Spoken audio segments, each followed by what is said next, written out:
I want to read you something because if anything else, I want you to remember this while you are watching this movie. These mountains are precious to us. They're our way of life. Don't you ever feel bad because somebody starts riding down on a West Virginia. We're a hard worker.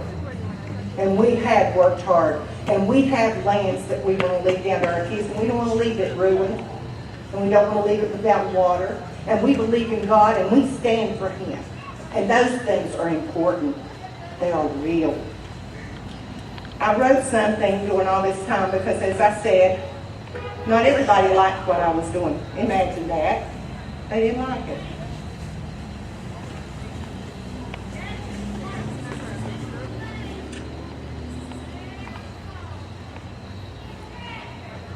It says, "My beloved, lost but not forgotten. As I sit here, my thoughts turn to all those who have loved and lost. The tears fall silently down my cheeks, falling as the rain fell down a once beautiful mountain slope. No one hears the pain as they fall, but the grief is there nevertheless, a pain so deep it will be felt by my seed many years in the future, long after my body has returned into the mountain soil." What? Are you speaking of love and romance, you say? Yes. A love and a romance no man can hope to match with mere physical touch. A spiritual love of the land and the place in which the mountaineers feel to the soul and beyond time. I fell in love with the mountains at the ripe old age of 15 3/4. You know, 3/4 was very important to me at the time. A time of awakening, a time of learning and grasping what life really means. I can still remember standing on an old rugged back porch and thinking, these may not be the largest mountains in the world, but their closeness makes me feel strangely safe and loved. I had come home without ever being here before. I had come to a realization of God's love, and a gentle breeze kissed my face. I was entranced by the sheer beauty of God's magical land, Appalachia. The words slipped off my tongue as if an endearment so sacred. One whispers it to the air, so it is carried to the land, the streams, and the mountain nearby. Not wishing to disturb the scene before me, I tiptoed close to the big oak near the stream, and I watched a doe and a young fawn quenching their thirst. The slightest movement from me drew the deer back into the thicket, but not before I saw the buck, proud and strong on the edge of the woods with a watchful eye in my direction. Awesome, this new land I had ventured into, wonderfully protective of its own, but yet gently inviting me to be a part of all that the land entailed. As the wind caressed my face, I felt free, unencumbered by the cares of youth and the decisions awaiting me in the future. I had never known such joy. Laughter sprang up within me, and I could not predict it, nor did I try to restrain it.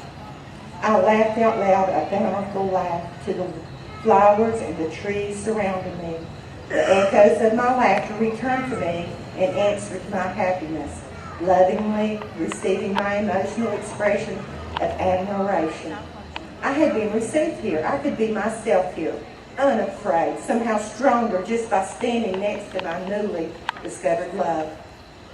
A love of a lifetime is what every young girl longs for, and I have found mine in the land and in the people here in the foothills of West Virginia. For 19 years I lived as one with my beloved, my land, my family, and my Appalachian way of life. Then came the day I would come to call growth. I was no longer a young woman, just flourishing in the light of my beloved, but I had become a warrior, fighting for the land and people which had been given to me all through these years. I had the strength with so many gathering in this fight. Surely the Appalachians would stop this invasion of our hearts and peace of mind, but it was not so. It was not meant to be. My beloved was trodden down and murdered a little at a time. Piece by piece, the aliens came and destroyed my beloved, raping away our comfortable relationship and placing it with a mere morsel of what we once had. How could one wish to tear away its essence, its beauty, Ripped away are the hardwoods, medicines and streams, leaving a void in the heart as a lover's departure. So final, so certain, as the death of my beloved had become reality. My soul cries out, come back, oh return to me, my majestic one, my strong and upright one. Whisper once more your secrets to me. Tell me again how ancestors once walked for miles in the snow to their one-room schoolhouses, of the streams full of water and life flowing through our lives, void of pipes and slurry, and of the day of carefree living without of the distraction and the pain we see. Oh, beloved, leave me not. I will miss you greatly. I will mourn with all those who have loved you and lost you. And yet still my tears fall silently, and no sound is made to stop them. This is what I want you to think about when you see this movie. It's not about Patricia Bragg. It's about what you as a community can do for one another. Oak Hill can be as great as you want it to be. It's as strong as the person next to you and as strong as you dare to be. Yes, somebody has to step out. But once they step out, they won't be alone, I promise you. There's too many of us that feel the same way about our lands and about our way of life. And I want you to really enjoy this movie and realize that this is reality. This happened to a community called Pie, P-I-E. And you know what I tell everybody? That's the sweetest slice of West Virginia.